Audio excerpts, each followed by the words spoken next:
Even as we meet this challenge in Iraq and Syria, we all agree that one of our weapons against terrorists like ISIL, a critical part of our strategy, is the values we live here at home.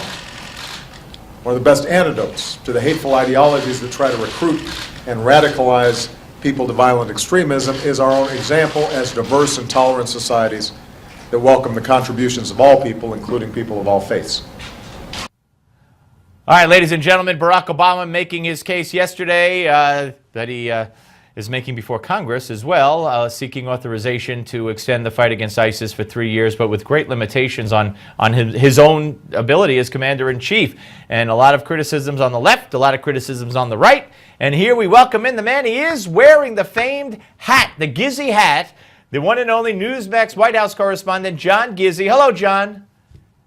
Hello, Steve. I would never come on bareheaded. Let me put it that way, because I never hear the end of it from you.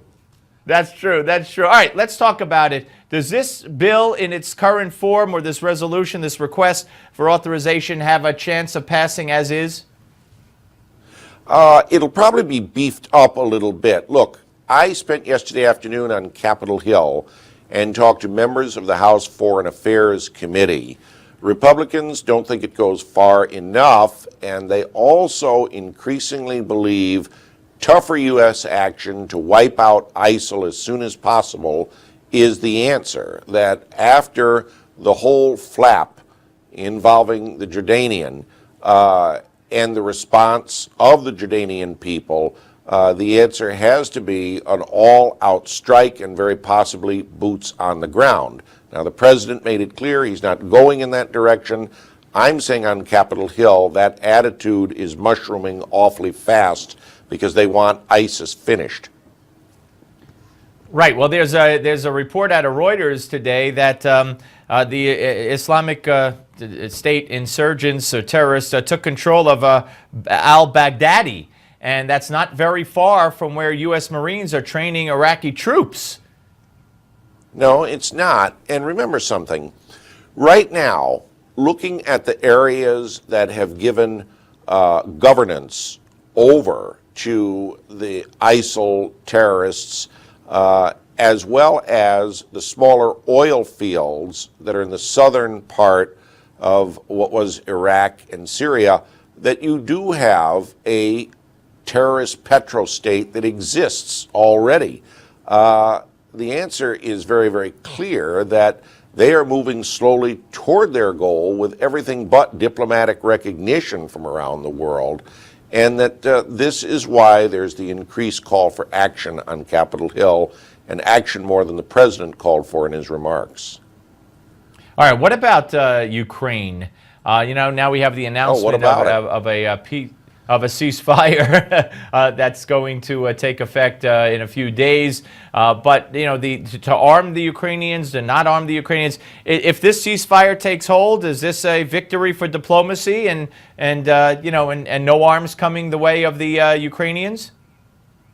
All right. I can tell you, and when we talk about a bipartisan foreign policy, I'm seeing it just by going up to Capitol Hill yesterday.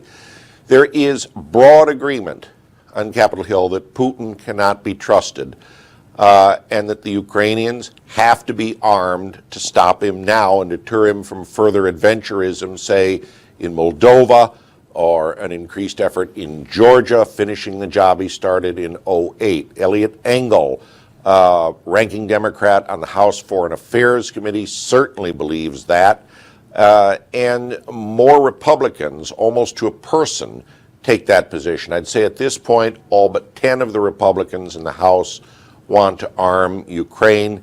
Sentiment in the Senate is growing.